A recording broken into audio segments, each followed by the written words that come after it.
All right. Good morning. Yeah, we're both in morning time. So good morning, Stephen. Hey, good morning, Mark. It's such a pleasure to be here. Really interesting time in our lives. I definitely believe that the planet is resetting, but it provides tension, but it also provides all sorts of opportunities as well. Absolutely. You almost scared me there for a minute because I had one person that all just started talking and never even got in my first question. And it reminded us of Jay Leno used to say when he has Robin Williams on, he said, all I need to say to Robin is, hey, Robin. He goes the rest of the time. So, but this will be a good discussion. I'm super pleased to have you here. It's been great getting to know you over the past year, give or take. And so real pleasure.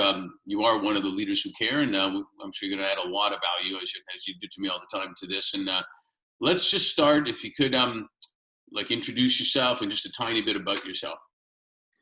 Well, I've been playing around with the technology since I was about 10, where I built my first analog computer, and then I got into digital, worked in the tech industry, taught for a long time, taught computing and math and business and so forth. And then a number of years ago, my family said, you know what, Steve, you should do more in teachings. And they kind of, pressured me. So I said, oh, okay, I'll go back out into the world and do some stuff. And that's what I'm doing now. Well, that's that's kind of funny because I wanted to be a sports broadcaster. And they were going to even change my name to Mark Jansen.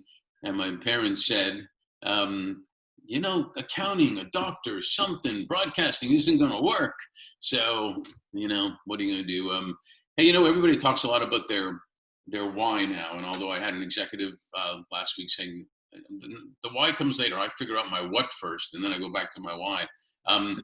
I'd like to know a little bit about your why, but specifically, why do you do what you do? When I was really young, my family was very much into, look at other people's perspective, be very inclusive, think about others and try to add value to them, help them in some way. For example, two of my aunts were nuns. So I was kind of really inculcated into this doing good. And in fact, I had some early success, and that's why I went into teaching as a way of giving back. But my family sort of said, Steve, you've been teaching for 20 years.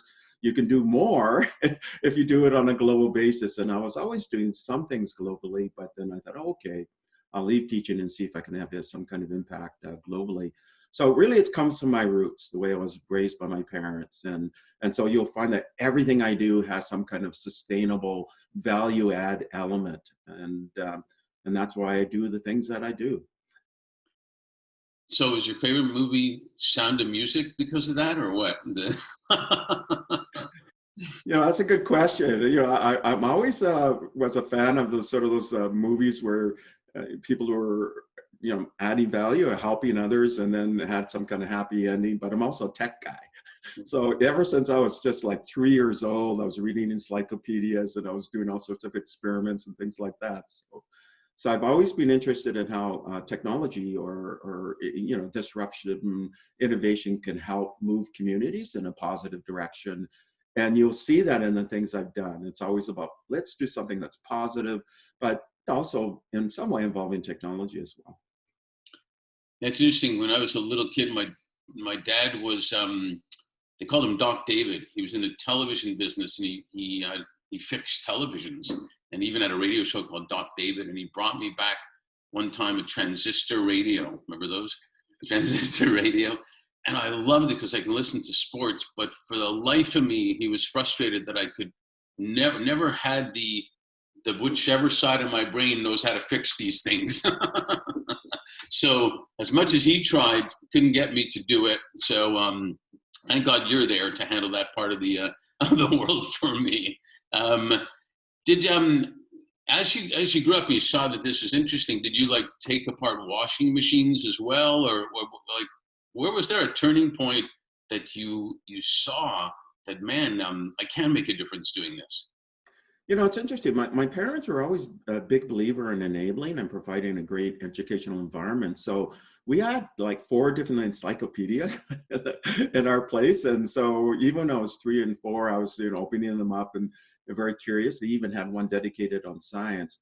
What that led to was me tinkering. For example, I remember one Christmas when I was really, really young, I got a microscope. So I knew what a paramecium was, an amoeba. I was taking blood samples, looking at them, growing little cellular organisms and so on. So when I was really, really young, like even in the primary grades, I actually knew more about science than my teachers. And then I started playing with things like, building my own computers and stuff like that from parts that I could scrounge. And I used to go to electronic stores and say, oh, you're going to throw that out. Can I get that? Can you give that to me? And then I piece together things. And so that was really what I did my whole life. And I continue to do it, sort of always tinkering, reading, looking at ways that maybe do some innovation, and then can I share it in some way. I'm afraid to ask, where did you get the blood samples from? Yeah, I mean, I used to be my own sort of patient, right? Or I'd be taking samples from plants and things like that. I mean, you name it, I'd be, I was always curious. I remember when I was like grade 3 or something like that, and they showed us an ascent of man diagram, right? Human beings. And would you believe they had a different sort of people around the planet within that ascent of man, and I knew that was wrong. So and it's because people weren't inclusive in their thinking and so on. So it was a big lesson for me, and I realized even when I was 8 or 7 that there's bias, and then learning to sort of counter that bias by just doing more reading, or when the foreigners came to North America and all the sort of transitioning they tried to do with the indigenous populations and things like that. And I remember thinking, my God, that is crazy what they were trying to do, right? So I became really curious and very sensitive to things like being inclusive. Trying to understand the other, not just understand yourself. God, but could we use a lot of that now, even still? Understanding, people just are okay disagreeing, even as long as they feel like you actually heard them. You heard them and what they're saying, and then you can figure things out. It must have been. Talk to me a little bit about if it was frustrating. Not in the sense of you knew things. For example, there's a friend of mine, Walter O'Brien. He, at the age of 13, out of Ireland, he hacked into NASA's computer system. So the guy's a super smart guy. And he ended up having his own Homeland Security hired him and a whole bunch of stuff. But he's a super smart guy, which is actually easy for me to say because more people are super smarter than I am. So it's not that hard.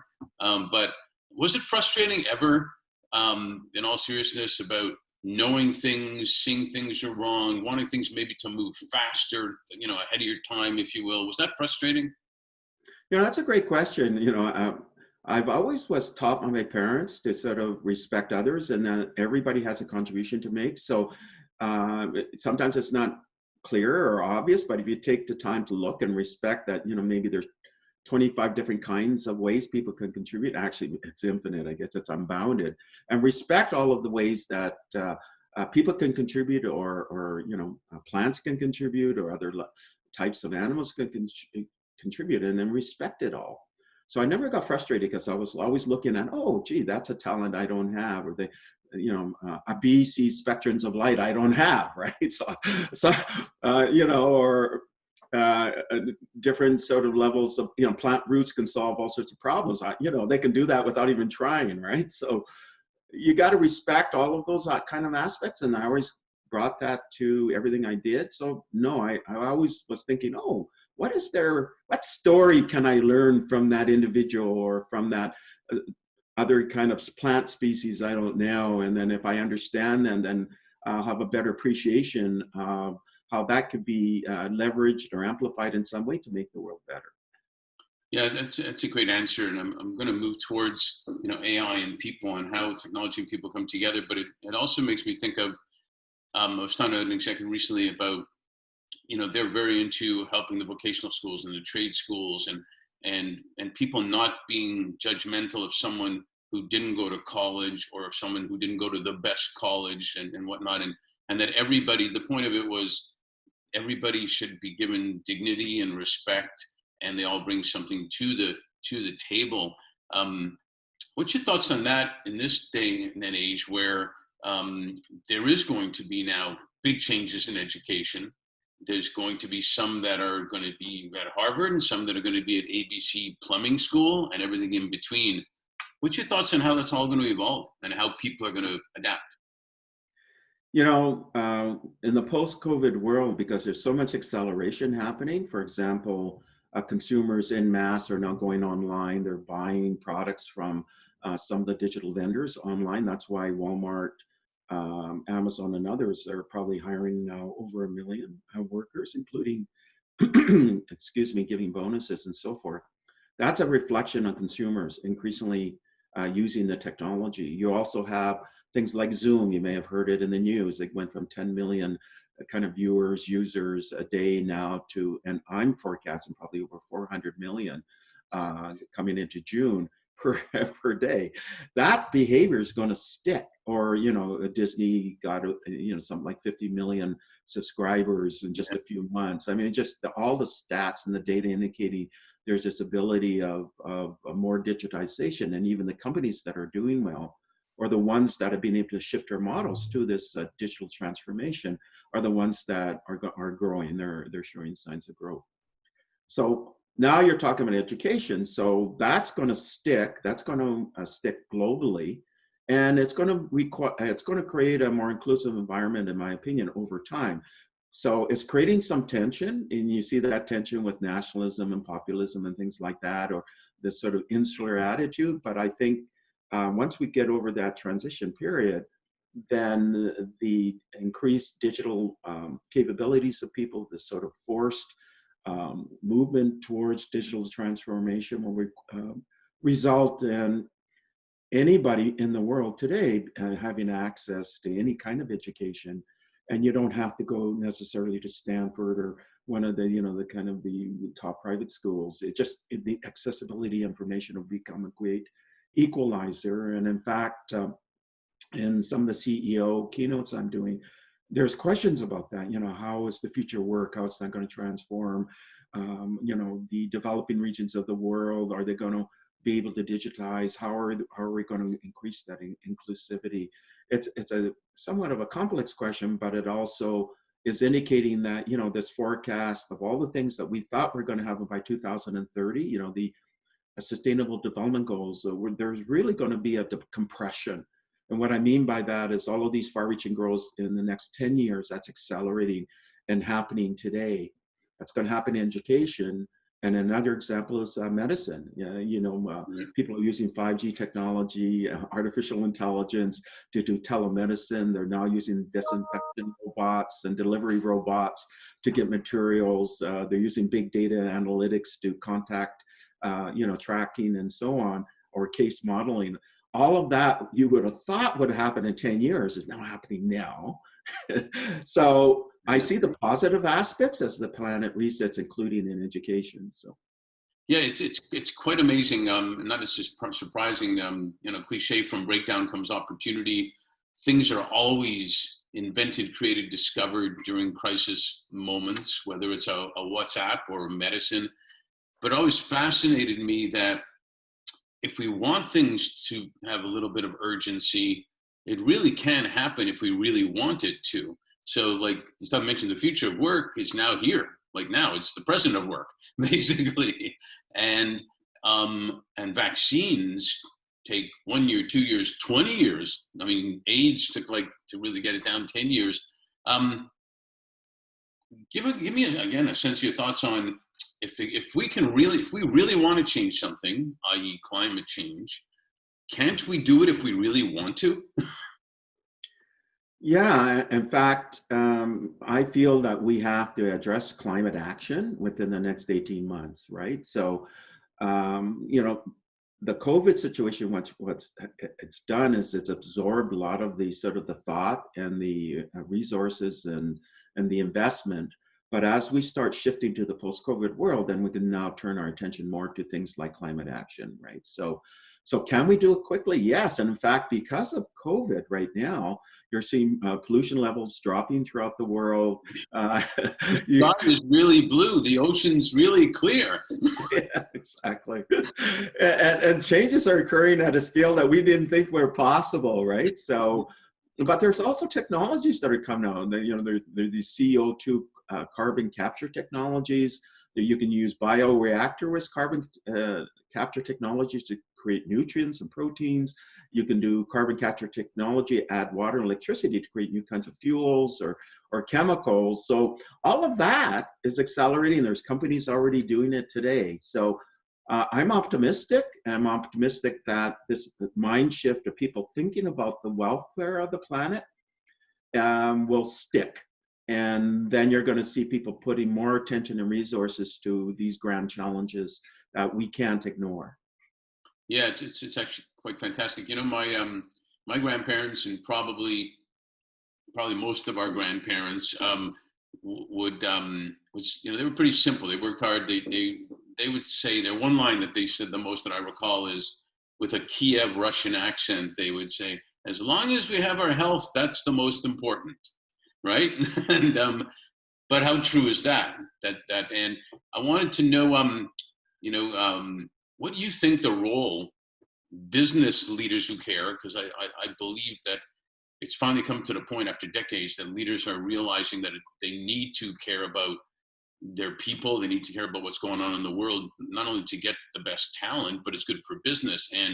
But what role do you think leaders are going to play in ensuring that the talent is addressing their financial well-being, but also their physical well-being and their mental well-being, and how that is good for business, and even more importantly, how it is good for community as well? That's a great question. So, talking about business and their integration and putting resources towards like mental health or inclusivity in the economy and all the different sort of positive aspects they can bring to the world. I'm just thinking of one community as an example, YPO, the Young Presidents Organization, though they don't have an age limit now.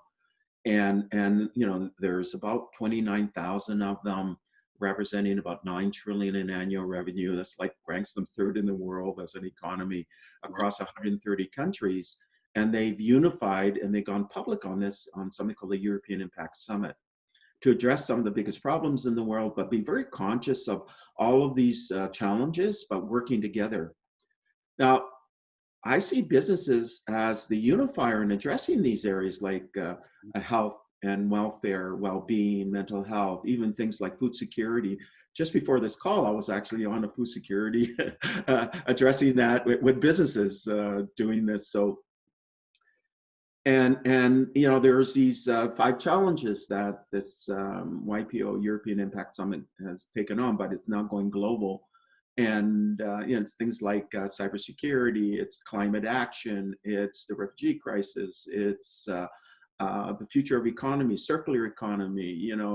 It's about all of these kind of welfare areas. It's about managing pandemics and so on. Now, business being this hub and wanting to work together and to collaborate. Now, contrast that with the tensions you're seeing. And I don't want to name the countries or the regions, but just scan your news and you see it every day, right? Breaking news. Where there's not this sort of willingness to cooperate and work together, or other communities, or populations segments not wanting to work together, sort of this tension and isolationism. You don't see that in business. You see the messaging is business about let's collaborate, let's work together, let's look at how we can address the world's problems and so on. So I really see business as the great unifier. And especially because business attitudes have changed. The Larry Fink sort of pronouncements over the last 3 years are quite famous, when he said companies have to make a positive contribution to receive support from BlackRock having that, nearly $7 trillion investment fund, the biggest in the world. The technology manages about 20 trillion.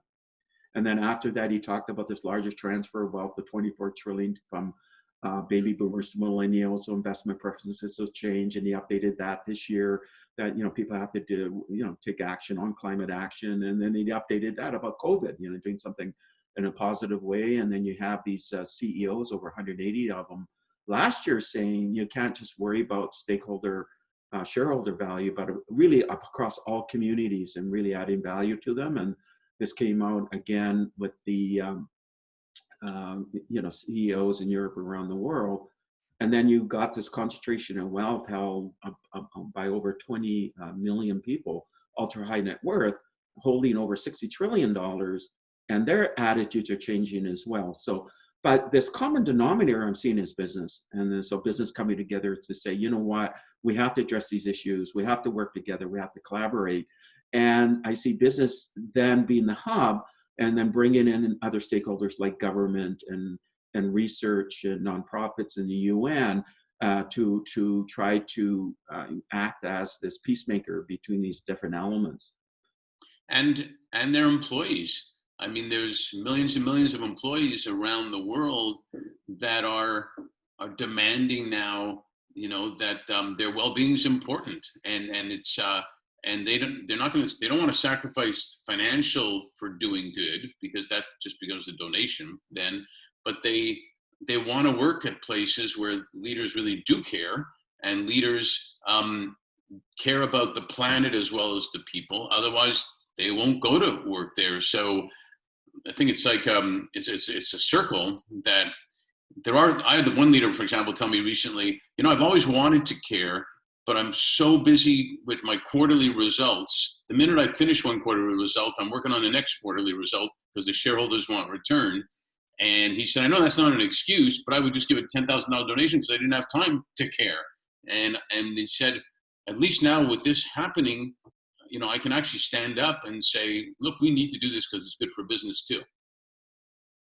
Yeah, absolutely. And this sort of looking at your employees, but also the broader community, and saying, how can I add value to them? Thinking about their welfare. There's this concept of non-flick by Million Peacemakers, know yourself and know the other well. And then having this kind of shared reality of the things that you have in common, and then co-creating for a better world in some fashion, right? It's a great model. I recommend it. In fact, they're applying artificial intelligence to it. They got an Alexa beta out already. And that approach is really being accepted by business today, and then now governments and so on. So, but I see business again as that hub, that reaching out for the betterment of everybody. Yeah, what a shocking way to go. Oh my God. Hey, I want to ask you a couple more quick questions. What was it like sitting on a panel with Sofia the robot?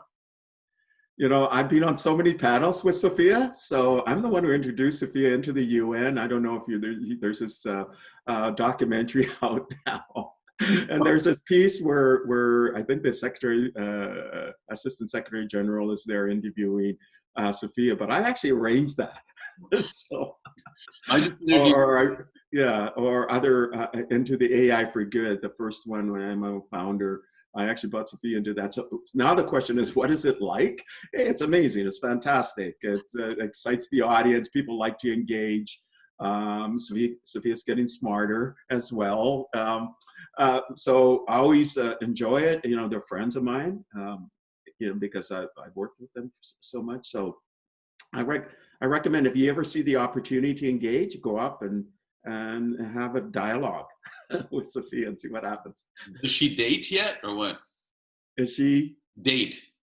Does she go out on dates? Does she have a boyfriend? Who knows? Because there's this concept of a mind cloud with Sofia, right? So anything that Sofia learns, it goes into the cloud as well, and then they're building a platform for any kind of robots can share that combined knowledge. Would that be cool for humans? We could share our knowledge. Well, I'm reading a book now called Journey of Souls, which is about your soul. That it's kind of like the sequel to Many Lives, Many Masters, which is about past lives. And they'll go into a long thing. They talk about, how the soul goes up, and you do engage in energy and in thoughts and whatnot. And it's fascinating. I also saw, I'm sure you've seen it, that it's been around for a while. The Chinese had an AI TV anchor, that was doing the news, kind of made after a lady that they know who it is. But so why not? And do you remember the movie? Did you ever see the movie Her? Yes. He falls in love with the operating system, who happens to be Scarlett Johansson, which not bad. Yeah, in fact, there's updates on that kind of conversational technology that's being worked on right now. It's in research, and some of it's going to be released commercially, where you really can't tell if it's a robot, I mean, if it's AI or not, and it can follow what you're talking about, give you advice, it remembers, and so on. And you can even, on these new kinds of technology that we worked on artificial intelligence, you can put in one word or a sequence of words, for example, and then it can write a whole narrative for you.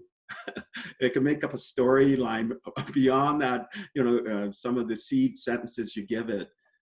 So that stuff is really accelerating. And in fact, last week I had another meeting with one of the leaders in that kind of research, and saying, you know what, can you help with Million Peacemakers with their non-conflict program and so on. So where it makes it very conversational, very smart. Non-conflict being this process of managing conflict resolution, right? I mean, what if you could get an AI to help you with that, right? You could scale it to billions. Oh, that's amazing. Well, we have drones walking dogs, so I'm sure that's going to be basic after a while. So one last question in this part here. It's so fascinating. We can go on for a long time. Pretend I'm a graduate. I graduated high school, college, whichever. I'm kind of ticked off. I have no graduation. I didn't get a chance to bring my girlfriend to the prom. It's really sucky, and I'm not even sure where to go. And I come up to you and say, well, what next? What now? What do I do?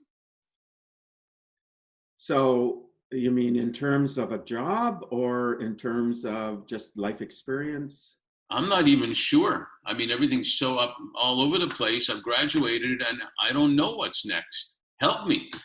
That's a very good question. So what'll happen is, as you know, we're in a bit of a pause, and there could be another wave, right, as well. Right.